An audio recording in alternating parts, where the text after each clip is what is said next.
Hello' guys, জনাই আছোঁ এটা গুৰুত্বপূৰ্ণ খবৰ যে অসমৰ মাননীয় মুখ্যমন্ত্ৰীদেৱে অমৃত বৃক্ষ আন্দোলন 2.0 উপলক্ষে বিভিন্ন কথা সংবাদ মাধ্যমৰ আগত জনালে। তো কি ক'লে বলকচোন চাওঁ।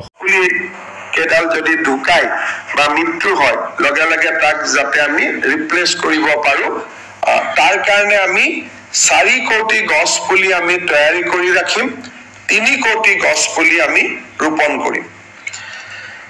আজি যেটো পোৰ্টেল আছে, এই পোৰ্টেলটো আমাৰ কাৰণে কিয় ইম্পৰ্টেণ্ট যে পোৰ্টেলত যিসকলে গছ পুলি ৰুব তেওঁলোকে নিজৰ নামটো ৰেজিষ্টাৰ কৰিব। ৰেজিষ্টাৰ কৰিলে গছ পুলি ৰোৱা ফটোখন আমি আপলোড কৰিব পাৰিম এগেইনষ্ট দ্য ৰেজিষ্ট্ৰেশ্যন নাম্বাৰ। তেতিয়া আমাৰ ধাৰণা থাকিব যে হয় এওঁলোকে গছ পুলিটো ৰোপণ কৰিছে আৰু সেই মানুহজনৰ নামত বা সেই ব্যক্তিজনৰ নামত এই গছ পুলি কেইডাল অংকিত হ'ব আৰু 16 বা 17 তাৰিখে পুলিবিলাক আৰ্টিফিচিয়েল ইণ্টেলিজেন্সৰ জৰিয়তে আমি কেলকুলেট কৰি আমি আপোনালোকক ক'ব পাৰিম যে এক্সাক্ট কিমান গছ পুলি ৰোপণ কৰা হ'ল। এতিয়া আমাক বহুতে প্ৰশ্ন কৰিব পাৰে যে 1 কোটি 12 লাখ কেনেকৈ হ'ল, কোনোবাই ৰিপৰ্ট দিছে নেকি? ৰিপৰ্ট নহয়, যোৱাবাৰৰ ৱেবছাইটত যদি আমি AI জৰিয়তে আমি কেলকুলেট কৰি দিওঁ, ফটোবিলাক কেলকুলেট কৰি দিলে আমি 1 কোটি 12 লাখত আমি উপনীত হ'ব পাৰোঁ।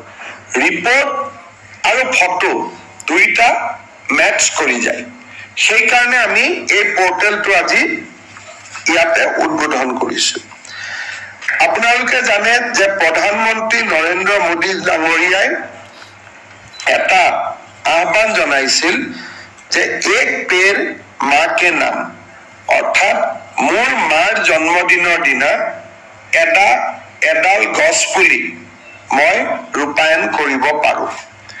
সেই গছ পুলিডাল মাৰ জন্মদিনৰ দিনাও আমি কৰিব পাৰোঁ, অমৃত বৃক্ষ আন্দোলনৰ সময়তো আমি কৰিব পাৰোঁ। সেইকাৰণে যিসকল ব্যক্তিয়ে সাধাৰণতে আমি এই প্ৰগ্ৰেমটো Asha worker, Anganwadi worker, SHG member, educational institute, police department, tea garden, government officer এইসকলক আমি ইনভলভ কৰোঁ।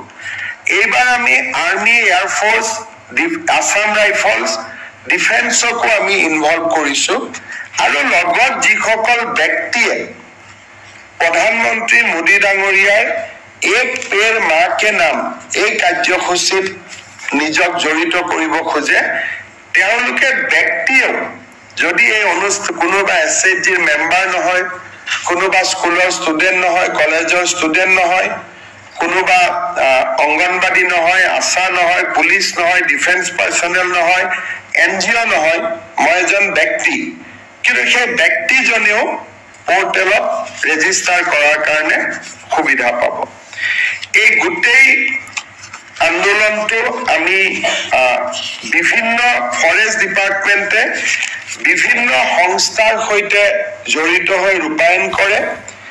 ইয়াত এই যিটো জনভাগিদাৰিত্ব, ইয়াৰ মূল কেন্দ্ৰবিন্দু হ'ল নগৰীয়া আত্মসহায়ক গোট আৰু গাঁৱৰ আত্মসহায়ক গোট, LP আৰু ME school, high school, higher secondary school, college, university.